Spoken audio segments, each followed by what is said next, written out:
Assalamualaikum warahmatullahi wabarakatuh. Waalaikumsalam warahmatullahi wabarakatuh. Salam berjuta, belajar, berjuang, dan bertakwa untuk rekan-rekan kita.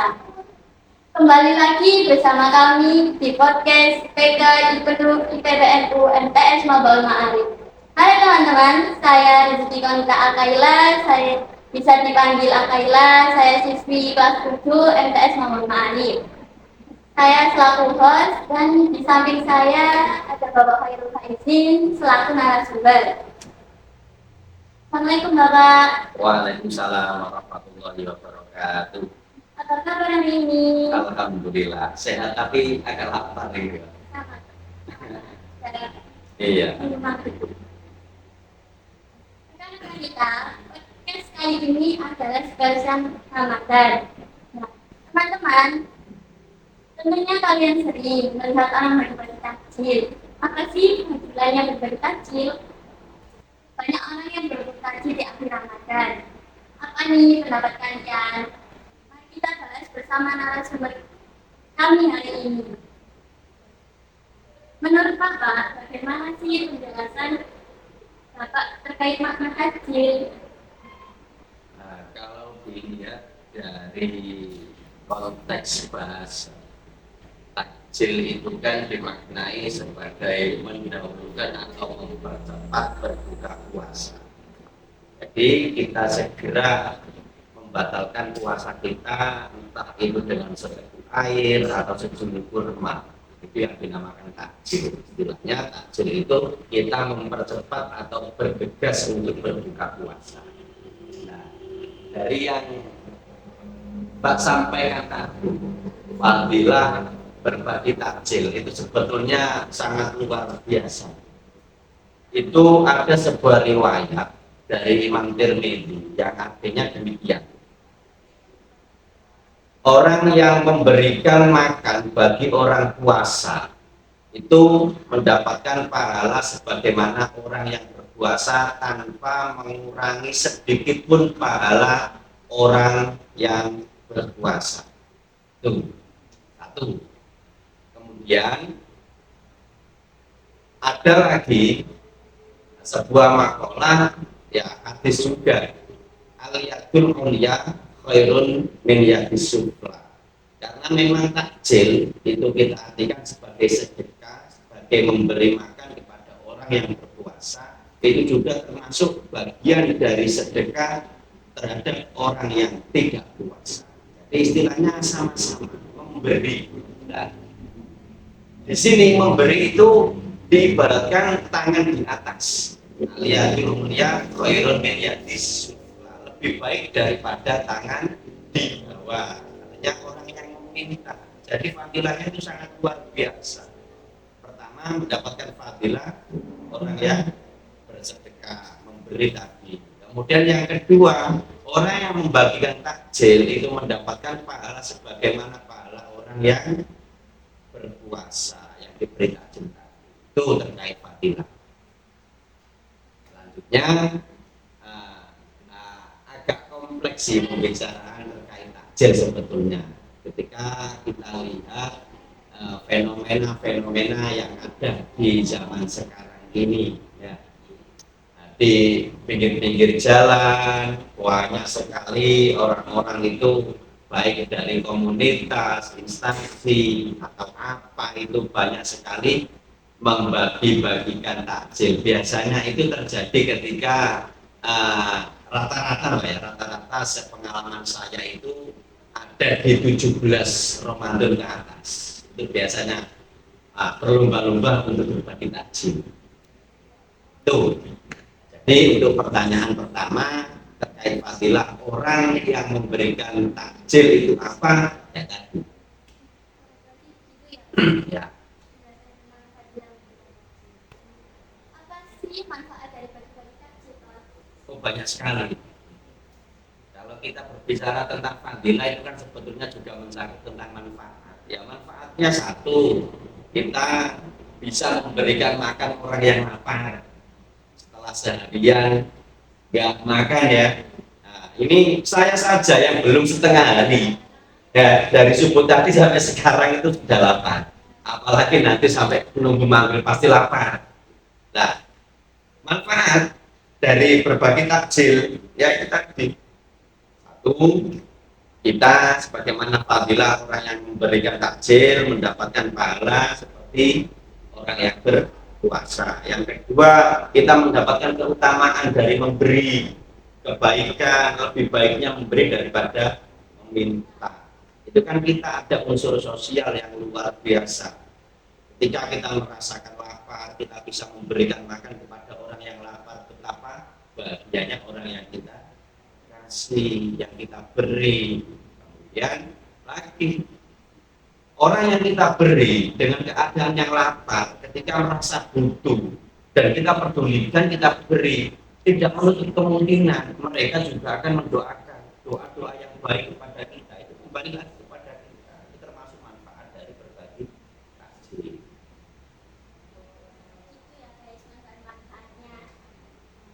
Kenapa sih tradisi takjil itu sangat populer ya?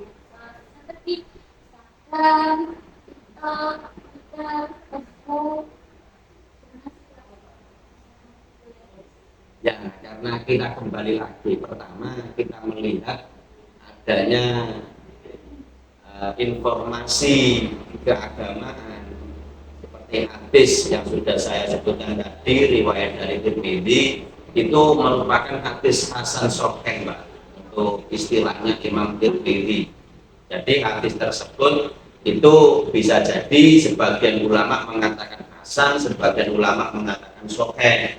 Tapi ada juga ulama yang berpendapat bahwa hadis hasan sahih itu adalah hadis yang di satu riwayat dinyatakan hasan dan di riwayat yang lain dinyatakan sahih. Jadi ada dua pendapat. Tapi bukan itu titik poin penting yang kita bahas pada podcast ini ya.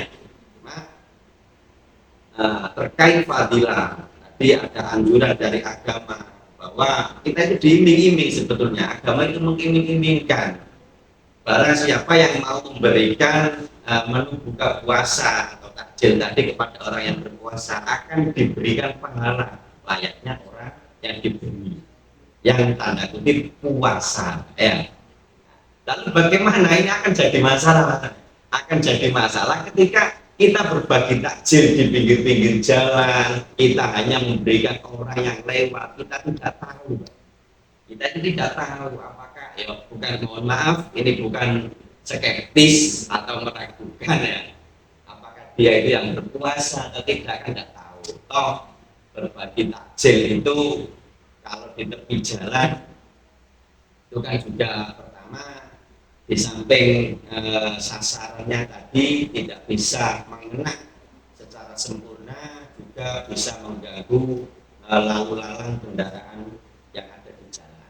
Jadi bisa dikatakan mengganggu arus lalu lintas, kelancaran arus lalu lintas. Nah, kenapa kok sekarang di Indonesia ini tren? Gitu loh.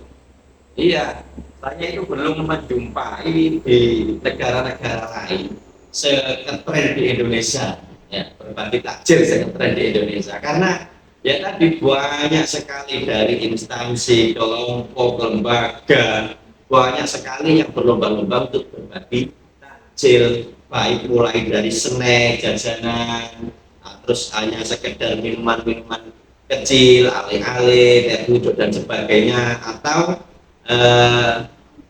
apa istilahnya, segelas air minum. Kemudian ada juga yang membagikan bungkusan nasi, ada juga yang berupa nasi kotak, menu bermacam-macam. Ada yang sampai prasmanan yang gitu ya. Ada yang sampai prasmanan. Itu sering kali kita jumpai saat puasa di bulan Ramadan. Itu seakan-akan itu sekarang ya menjadi tren itu adu gengsi sebetulnya.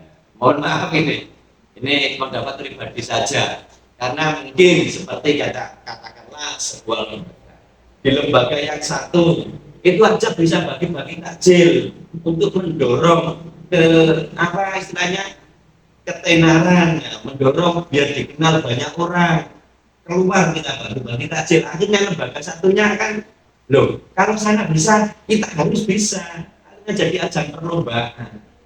Kemudian konteks untuk berbagi takjil sendiri itu nilai kemanfaatannya itu jadi berkurang. Ini yang menjadi keprihatinan bagi kita sebetulnya.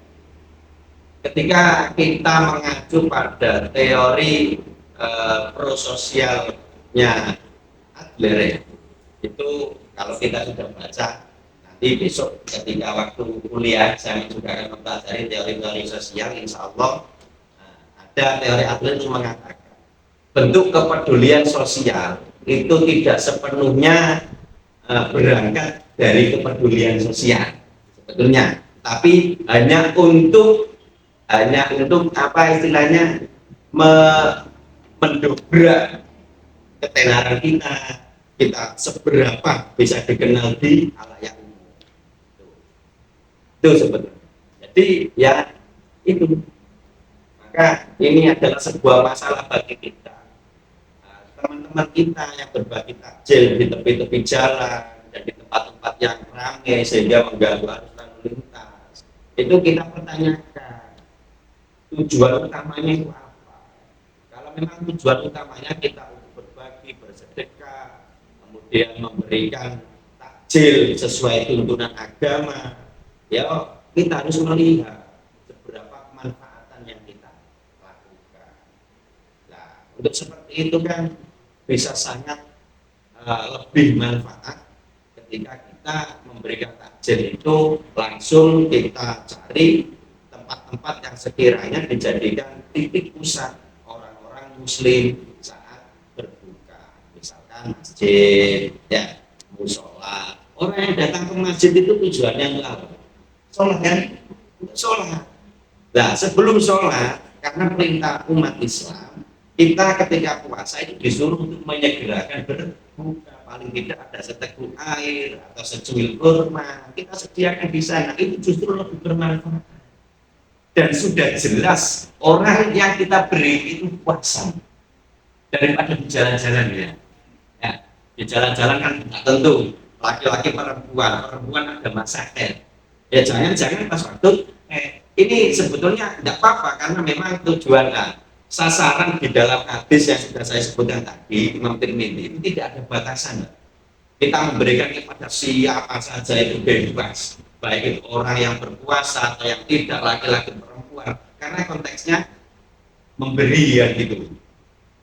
Nah, kemudian kalau kita melihat dari tekstual hadis Imam Tirmidzi itu kan takjil itu khusus orang yang berpuasa. Lalu bagaimana kalau itu kita berikan kepada orang yang tidak puasa? Berarti tidak bagi-bagi takjil, kok nyatanya sudah makan lebih dulu kan gitu ya. Sehingga selanjutnya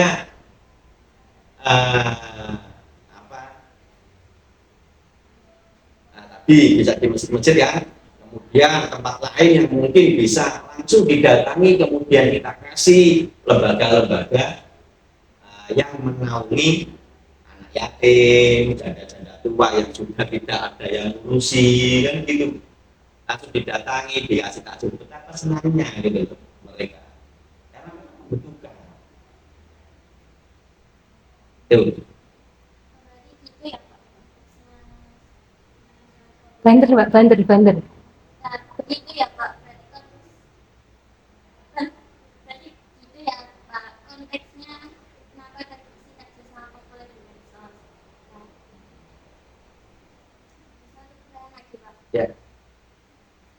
Gimana sih menurut Pak ini? Kan banyak orang-orang bagi-bagi takjil, tetapi bagi-baginya itu di tepi jalan dan membuat macet jalan. Terus gimana tanggapan Pak ini? Ya tadi itu tadi kan sudah saya jawab langsung, nggak tahu kalau ada pertanyaan seperti ini ya. Tadi sedikit sudah saya singgung terkait bagi-bagi takjil yang ada di tepi jalan.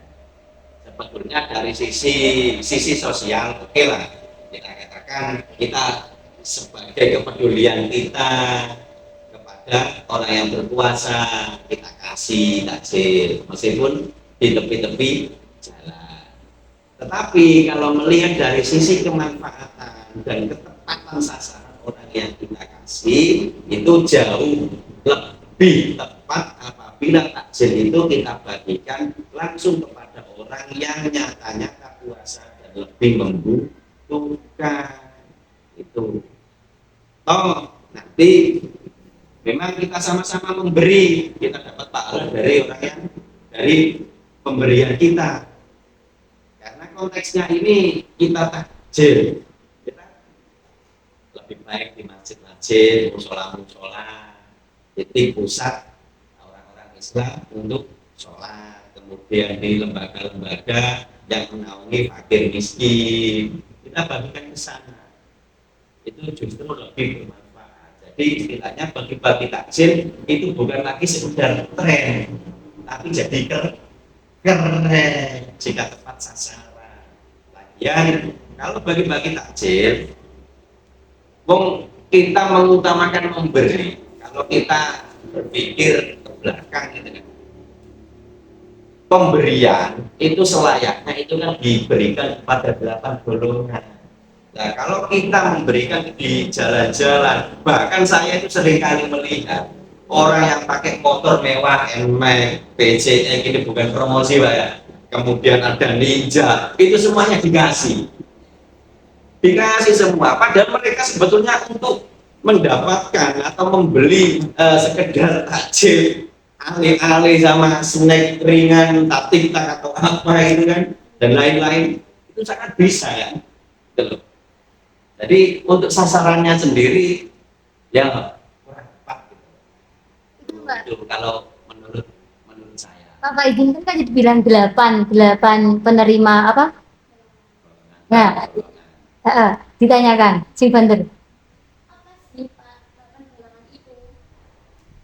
Ya, 8 golongan itu kan konteks sasaran pemberian sedekah atau zakat kan. Salah satunya ada fakir, miskin, kemudian ada orang yang baru masuk Islam, kemudian orang yang banyak hutang, goreng, ada ibnu sabil, sabilillah, masuk dalam 8 golongan itu yang seharusnya kita beri sedekah. Seharusnya itu lebih baik diberikan kepada mereka-mereka. Oke, selanjutnya apa lagi? Ya, cuma gini saja ya. Ini bukan istilahnya, bukan justifikasi atau apa. Ini saya itu sudah mengamati itu sekian lama. Jadi istilahnya bagi-bagi takjil yang ada di tepi jalan itu mohon maaf, ini pendapat pribadi saja, itu kurang tepat sasaran saya rasa. Kemudian dari sisi kemanfaatan juga masih kurang. Ya tetap baik, kegiatan itu kegiatan yang baik, saya yakin, dan positive thinking mereka yang berbagi takjil itu satu berdasarkan hadis tadi ya, ada iming-iming pahala yang luar biasa, kemudian keutamaan sedekah itu saya yakin mereka juga sadari, dan saya juga yakin mereka tidak ada yang sekedar tren untuk ikut-ikutan tren yang berkembang saat ini, tapi memang murni sebagai bentuk kepedulian sosial. Itu. Nah, kita sendiri ketika memahami seperti teori yang sudah saya sampaikan, teorinya Adler tentang prososial tadi, kemudian ada hadis, selanjutnya yang perlu kita pahami lagi lah, ketika kita memahami sebuah hadis maupun Al-Quran itu tidak hanya sekedar pemahaman secara tekstual, jadi kita memahaminya dibaca seret, terjemahnya apa, cuma seperti itu toh. Tapi kita juga melihat dari berbagai sisi ya, berbagai konteks yang melingkupi. Al-Quran punya asbabun nuzul, hadis punya asbabul wurud. Ayat Al-Quran turun itu bisa jadi ada latar belakang yang mempengaruhi. Sebuah hadis pun demikian, ada hadis turun itu juga beberapa ada asbabul wurud atau latar belakang yang melingkupinya. Dan kita juga harus melihat konteks yang ada ketika hadis itu diturunkan, Al-Quran itu diturunkan, dengan kondisi saat ini, ya. Kan begitu loh. Ya, karena ketika kita memahami bisa secara menyeluruh seperti itu, maka ketika kita memahami ayat Al-Quran ataupun hadis, insya Allah ini akan kita pahami secara sempurna, tidak secara parsial.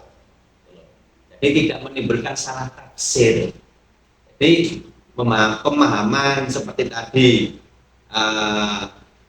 pahala orang yang memberikan takjil akan mendapatkan pahala seperti orang yang berpuasa tanpa mengurangi pahala orang yang berpuasa tersebut. Nah, dari konteks di sana itu kan semuanya masih menyeluruh.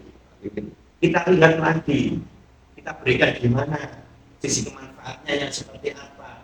Ini lebih tepatnya kita berikan kepada siapa. Itu juga harus kita pikirkan kan gitu ya. Tadi seperti yang sudah saya jelaskan, daripada menutupi jalan, mengganggu lalu lintas, toh tidak jelas toh yang kita beri ini kaya miskinnya, kemudian puasa atau tidak. Nah, yang ini lebih cetok istilahnya dalam bahasa Jawa, itu kita berikan langsung ke masjid, musola atau lembaga-lembaga. Jadi kita memahami hadis itu menurut Pak Surahman ya, ini ada teori double movement ini nanti juga akan sampai pelajari nanti kalau sudah kuliah Pak ya. Tapi ngono jurusannya ya nek jurusan ekonomi nggak bakal nemu teori double movement-nya Pak Surahman. Jurusan-jurusan keagamaan dari keagamaan. Jadi kita melihat konteks di mana saat ayat atau hadis itu diturunkan, kemudian kita buat waktu masa yang tren ini ya, masa milenial, masa yang serba wow gitu kan, kita pahami, kita kembalikan. Nah, dari masa yang lampau dengan saat ini, mana nanti kita cari titik temu yang bisa menggandeng dari masa lampau dengan masa ini. Nah, itulah pemahaman yang sebetulnya yang sebenarnya kita lakukan. Cukup, Mbak? Nah, itu ya guys penjelasan bagi takjil. Sekian dari saya, terima kasih. Wassalamualaikum warahmatullahi wabarakatuh. Waalaikumsalam warahmatullahi wabarakatuh. Terima kasih. Jangan lupa subscribe, like, dan comment. See you next time.